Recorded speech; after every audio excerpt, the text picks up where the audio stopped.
Madhabpur lake থেকে লাউয়াছড়া জাতীয় উদ্যান 30 মিনিটের রাস্তা। তবে এই 30 মিনিট যে কখন কিভাবে চলে যাবে আপনারা বুঝতেই পারবেন না। একমাত্র কারণ হচ্ছে এই পাহাড়ি আঁকাবাঁকা রাস্তায় আপনারা যখন যাবেন এত মনোমুগ্ধকর দৃশ্যগুলো চোখের সামনে পড়বে, কখন কোথায় আপনারা কিভাবে 30 মিনিট পার করে দিলেন বুঝতেই পারবেন না।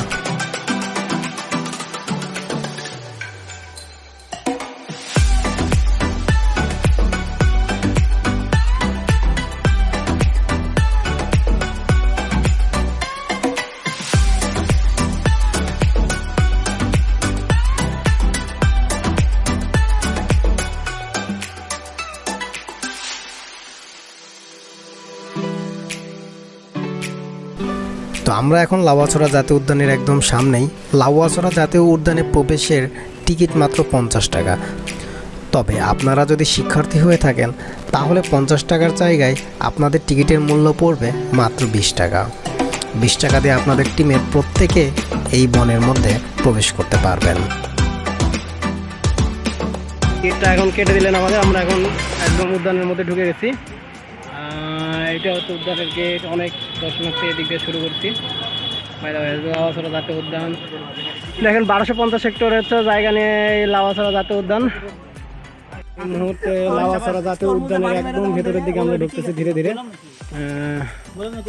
দেখবেন আশেপাশে অনেক পশু পাখির আওয়াজ শুনতে পাচ্ছেন আপনারা, ঝিঝি পাখি।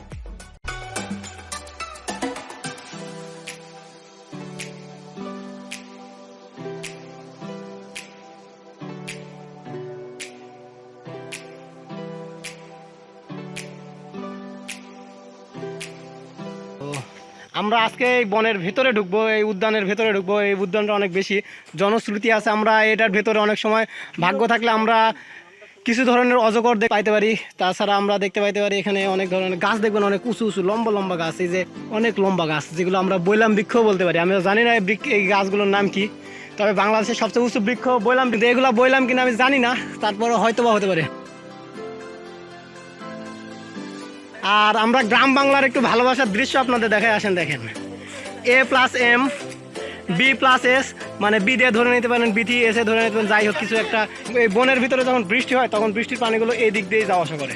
এটাকে আমরা আমাদের দিকে খাড়ি বলে থাকি। এখন এইখানে কি বলে থাকে আমরা জানি না, যদিও ওই পাশে ট্রেন যাচ্ছে মনে হয়, এই পাশেও দেখবেন, যদিও এখন বৃষ্টি নাই তাই এই দিক দিয়ে পানিগুলো যায়। হ্যাঁ, এখানে একটা অদ্ভুত একটা আওয়াজ পাবেন আপনারা রাত্রে যদি এখানে আসেন। আমি আওয়াজটা একটু ধীরে করতেছি, তাহলে অনেক ভয় পাবেন, বুঝছেন? শুধু আওয়াজটা একবার শোনার চেষ্টা করুন। আপনি যদি রাত্রের বেলায় আসেন কেউ আওয়াজ করবেন, আমিও ধীরে কথা বলতেছি, তো বুঝবেন যে এটা কত ভয়ঙ্কর টাইপের একটা আওয়াজ, বুঝছেন? তো আওয়াজটা বুঝতে পারেন, বোঝেন একবার, মানে কি ধরনের পশু পাখি হতে পারে আমরা বুঝতেছি না, যে কি পাখির আওয়াজ এরকম আমরা আসলে জানি না কিন্তু। হ্যাঁ, শ্রীমঙ্গল ও কমলগঞ্জ উপজেলার মৌলভীবাজার ফরেস্ট রেঞ্জের আওতাধীন 2740 হেক্টর আয়তনের পশ্চিম ভানুগাছ সংরক্ষিত বন ছিল এই এলাকাটি। সেই সুবাদে লাউয়াছড়া জাতীয় উদ্যানের পূর্ববর্তী নাম ছিল পশ্চিম ভানুগাছ সংরক্ষিত বন। 1996 খ্রিস্টাব্দে জাতীয় উদ্যান হিসেবে একে ঘোষণা করা হয়। উঁচু নিচু টিলা নিয়ে এ বন বিস্তৃত। বনের মাটিতে বালুর পরিমাণ বেশি এবং প্রচুর পাথর দেখা যায়। বনের মাটিতে পাতা জমে জমে পুরো পঞ্জের মতো তৈরি হয়ে থাকে। জায়গায় জায়গায় মাটি দেখা যায় না। এসব স্থানে জোকের উপদ্রব খুব বেশি। বনের ভেতর দিয়ে অনেকগুলো পাহাড়ি ছড়া বয়ে চলেছে। এসব ছড়ার কয়েকটি ছাড়া বাকি সবগুলোই বর্ষার সময় পানি থাকে। ছড়ার পানির পরিষ্কার, টলটলে এবং ঠান্ডা। যেসব ছড়াতে শুষ্ক মৌসুমেও পানি থাকে সেসব ছড়ার কাছে বন্যপ্রাণীর আনাগোনা বেশি দেখা যায়। জীববৈচিত্র্যের দিক থেকে লাউয়াছড়া জাতীয় উদ্যান বাংলাদেশের সমৃদ্ধ বনগুলোর একটি। আয়তনে ছোট হলেও এ বন দুর্লভ উদ্ভিদ এবং প্রাণীর এক জীবন্ত সংগ্রহ।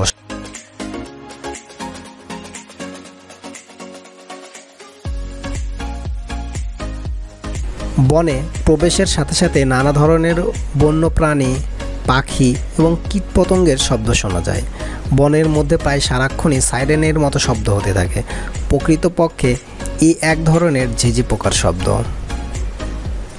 লাউয়াছড়া জাতীয় উদ্যানে 460 প্রজাতির দুর্লভ উদ্ভিদ ও প্রাণী রয়েছে।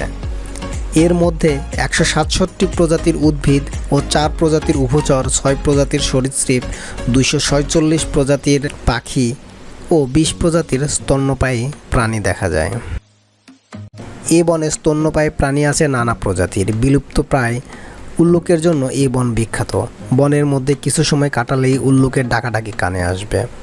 উল্লুক ছাড়াও এখানে রয়েছে চশমা পরা হনুমান, লজ্জাবতী বানর, মুখ পরা হনুমান, শেয়াল, মেছোবাঘ, মায়া হরিণ সহ নানা প্রজাতির জীবজন্তু।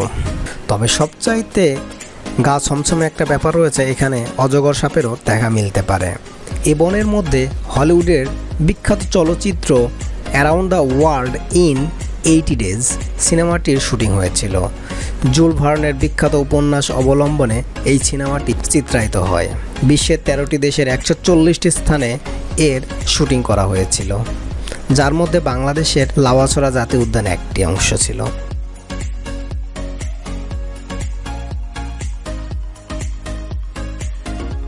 ধরে নিতে পারেন এটা আমাদের আরও একটা বাংলাদেশের একটা অ্যামাজন। দেখেন এখানে গাছ অনেক দিন আগে পড়ে মরে গেছে, সেই গাছের উপরে আবার গাছ হয়েছে।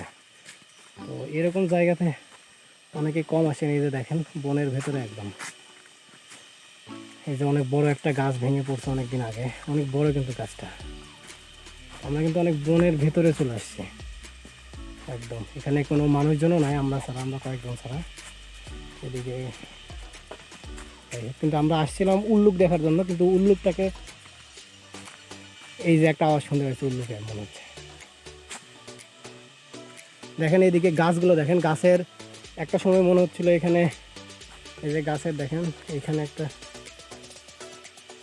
এইখানে এসে শ্বাস নেয়। আর এইখানের আওয়াজটা দেখবেন, শুধু আওয়াজটা খেয়াল করবেন।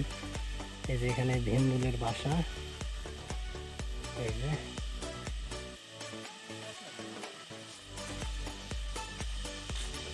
এখানে কিন্তু মোবাইলের নেটওয়ার্কও পাওয়া যাচ্ছে না। আমরা একদম ভেতরে বনের ভিতর দিয়ে আসছি এখন, একদম বনের ভিতরে। আস্তে আস্তে পশু পাখির আওয়াজগুলো বাড়ছে, মনের ভেতরের আওয়াজগুলো শুনছেন খালি।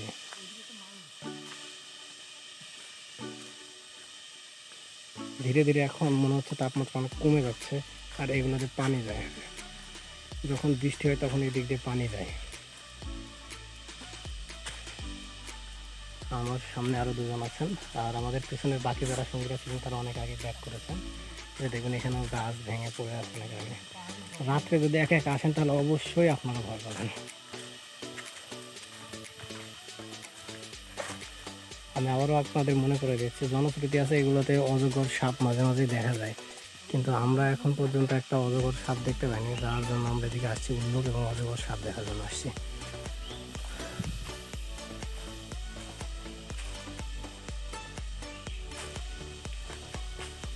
আমি চাচ্ছি ভিডিওটা হোক, সমস্যা নেই, কিন্তু যদি কিছু দেখতে পাই অবশ্যই আপনাদের দেখাবো। দেখবেন এদিক দিয়ে পানি দিয়ে গিয়ে জায়গাগুলো একদম সংকীর্ণ হয়ে গেছে। দেখেছি একদম মনে হচ্ছে আমরা একটা সুরঙ্গ দিয়ে হাঁটছি। আমরা এখন একদম বনের গভীরে আছি, এখানে জোরে আওয়াজ করা নিষেধ, এই জন্য আমি জোরে সাউন্ড করতে পারছি না।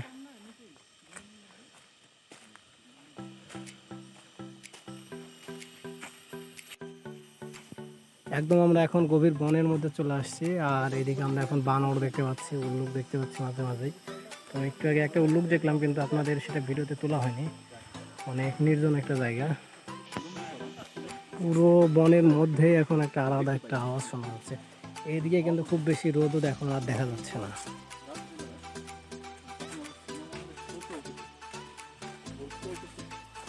গাছগুলো দেখেন একটু, নতুন গাছ।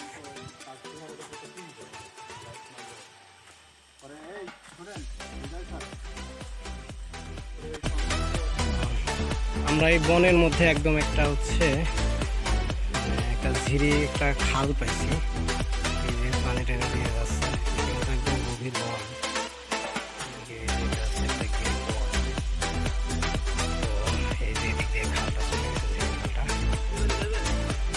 কিসের মন্ত্রী?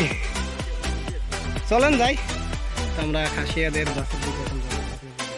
এরকম আরও মজার মজার এবং তথ্যবহুল ভিডিও পাওয়ার জন্য আমাদের এই চ্যানেলে সাবস্ক্রাইব করুন এবং পাশে থাকা বেল আইকনে ক্লিক করুন।